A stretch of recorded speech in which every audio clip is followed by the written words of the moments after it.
Good morning. Welcome to the Daily Connection. Your connection to God and His Word every single day.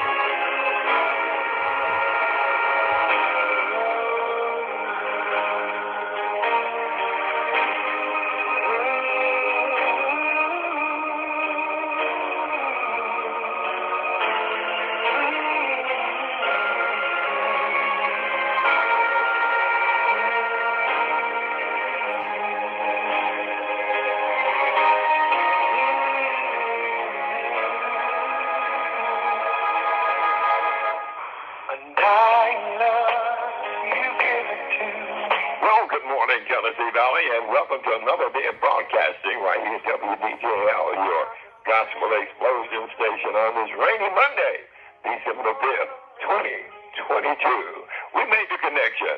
We got Pastor Mark Barrett. He's on the line, and he's ready to go. Good morning, Pastor. Good morning. I'm ready.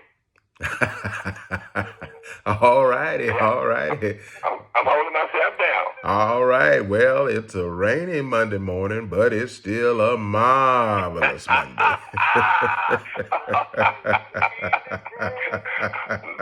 I tell you, it's just like the spaceship taking off. All that stuff rolling. Nobody can say it like you, Pastor. Nobody.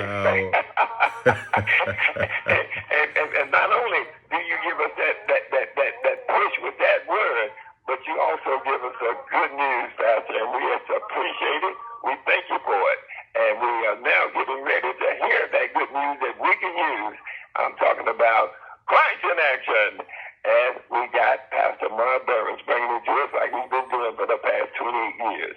Pastor, you know it. You got it. All right, indeed. Delighted to be sharing the good news this morning, and it is the good news of Jesus Christ.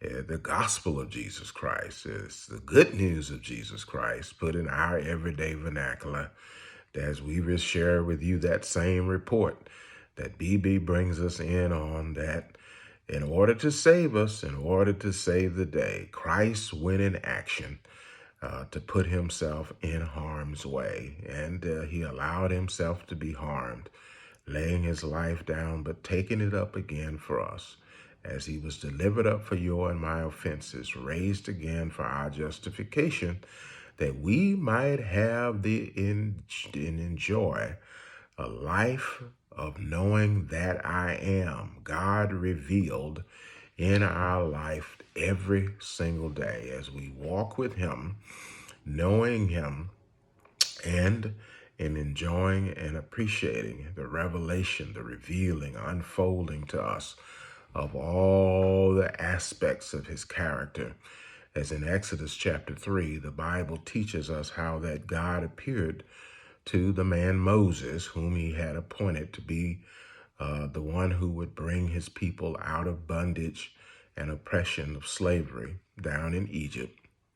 And he appears to him through the bush that is burning but not being consumed. And as he begins to talk with him, he tells him he must go now to reach out to his people and to confront the power of that day, to give him his instruction to let the people go that they might serve him. You know, we shared with you last week about the man Abram and how God came to him and his wife Sarai, and he changed their names from Abram to Abraham and Sarai to Sarah. As Jehovah introduced and came into their lives, it was a transformation of their life and being. You know, we talk about the faith of Abraham, but it was really God's faith coming to Abraham to paint a picture and to illuminate within his understanding and imagination the possibilities of what he would do in his life because of God's own desire and intent to make a covenant, and to make it a lasting covenant that would benefit not only his bloodline and descendants, but because of Christ being in his bloodline, to benefit us all. So likewise it was with the man Moses, who had been miraculously preserved in a time when all the male babies being born, like in the time of Jesus, were being put to death. And yet his mother Jochebed saved him, put him on the river, and somehow he was miraculously preserved and found by Pharaoh's daughter. You know the story, raised in his house. And as he came of age, he began to realize that he felt a kinship with his kinsmen, the Israelis who were being impressed. And he chose and made a decision to move out and to do what he thought he was to do.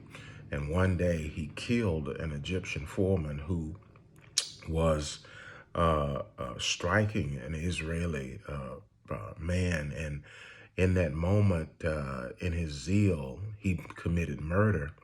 And in that moment, it didn't turn out the way he expected it. It turned out that he was rejected both by those in Egypt and by those of Israel who said, "You're a murderer. Are you really our deliverer?" Well, we find him in Exodus 3 in the backside of Mount Sinai in the desert there. And God appears to him, begins to speak to him. In both cases, here's what I want to start the week with. In both cases, they were in circumstances and situation where it might have seemed that all was lost and the opportunity had been lost and passed.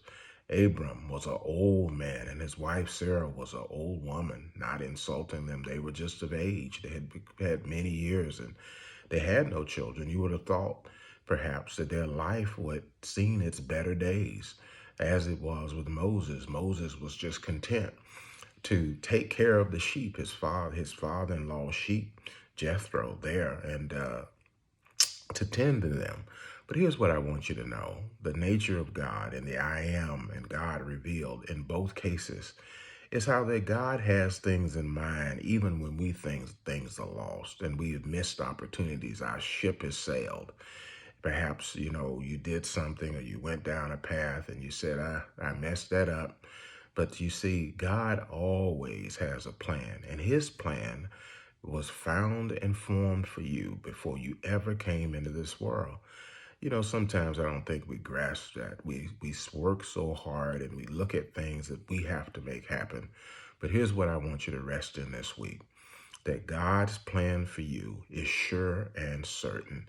And when you rest your confidence and trust in him, you'll see him do awesome things and reveal himself, because that's who he is. He does what he does because that's who he is. And he does what he does in your life because of what he has willed and what he has purposed even before you came into this world.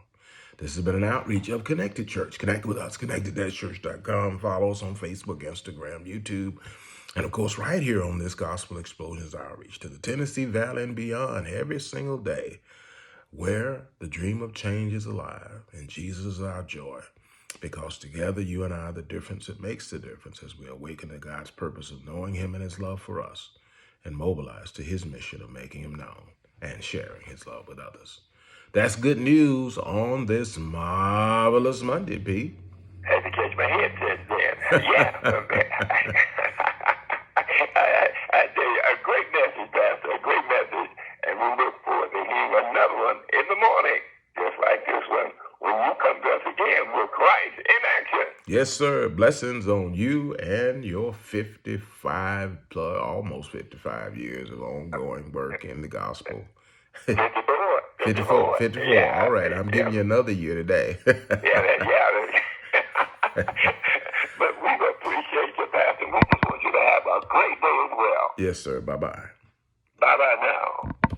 All righty. Hey, listen, indeed, God has a plan that, God makes plans according to the counsel of his own will. He doesn't consult circumstances and limitations. That's so good to know that he declares the end from the beginning. So what do? We get on board with his program, with his plan. Just believe him. He speaks, we listen, hear, come into agreement with him.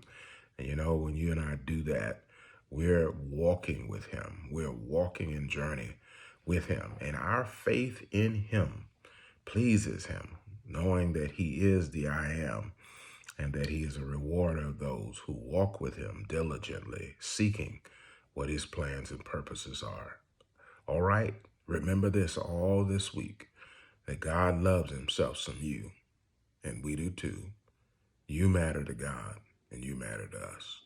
Because of his great love, you're more than a conqueror. Go out and conquer, and have a great day on purpose. Have a great week. Bye-bye for now. Talk to you again real soon. Hey, one thing, let me remind the ladies, this Saturday at 10 a.m. Central Standard Time, Connected Grace, the gift of you. Check it out on our Facebook page, Connected Grace, Connected Church. You can get more information there. Reach out to us. We're looking for vendors, and we're also just looking to get to serve you and to empower you to reflect, refresh, renew in the things of God. And my wife Ramona is leading that, and the women of Connected are looking forward to connect with you at the Connect Center. All right. Have a great day.